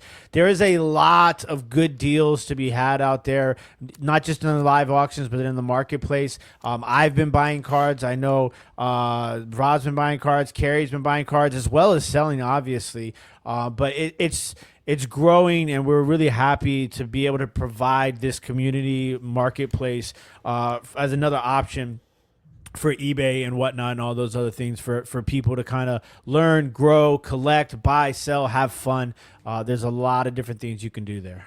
Speaking about selling, would you be selling? Because this drops on Wednesday. We used to do a raid trade on Wednesday nights on Dibit Cards. I know you're getting close to the baby time. Will you be selling this week or not selling this week? If Cary has a spot for me, I'll be there as long as. So I'll be on. I can go later. I'll be on 7 to 9. I know Rod, you're going to come on with me. I think we should do like an hour, me and you, if possible. Get some momentum going. 8 to 9. I'll go as long as you guys want to, or I'll go earlier. Like Wednesday's my day that I dedicate, and I've been going live. Like I try to do 3. My goal is to do like 4 or 5 lives when things calm down a little bit. On Dibdit Cards a week. Do my Monday whatnot thing with you, Rod and Tim, when you want to. But like Dibdit Cards is where it's at, guys. Like we're really enjoying the process of building it out. There's a lot of great interaction there. There's sellers coming on there having success. And if you guys want to sell, we're here to fully support that, including going on lives with you and making sure we can make it as easy of a transition as possible. But we love it, man. Dibdit Cards has been exciting. I emphasize and reiterate everything Tim said, but I feel more passionately about it than Tim does. I want to emphasize that as well. Well, we already know where Tim stands. You know, he already told you he's not going to film the podcast on his way to hospital. So we know where his commitment is, where our commitment is. Tim's the GOAT, man. Tim's the one. Really, Tim is like handling a lot of the questions on Dibdit Cards. It's you guys both too. I mean, I'm doing a lot of lives, but you guys are really the most interactive people, I would say, on Dibdit Cards when it comes to messaging and everything. So I will say, if you guys like how Cary and I opened up packs of cards on like Instagram and on TikTok and other videos, stuff that we will be opening up live cards. I will be giving away tons of free packs of cards, and you guys have the chance to rip it or ship it. Either way, you're getting the packs of cards. If you guys have never been to one of my live shows, I do get a little crazy, and I'll start throwing giant stacks of stuff out there for people to buy, starting $1. So make sure you guys do come out. The show is tonight, guys, 7:00 on Dibdit Cards. The raid train's going to be starting there. Get in there. Actually, I think Keith Vintage Sports is probably going around 6. If I'm not mistaken. He usually goes at 6. Earlier. Yep, 6 o'clock. 6 o'clock. So it's starting at 6 o'clock with Keith from Vintage Sports Flips. You guys don't know who he is. Great guy. He's going to be set up at the National. We're actually going to be doing a little, possibly a little meet up there at his booth. But please come check out Dibdit Cards. And if you guys do come in there, we'll give you guys some codes. So you can get $5 off your order. And we just want you guys to hang out, man. And if you guys don't buy anything, come and just hang out. You know, it's fun. Jump in the giveaways, win some free stuff. But all right, guys. Well, I think that's it. I think we're wrapped up. It's the final countdown. No beggars on 3. 1, 2, 3. No beggars. We did it again.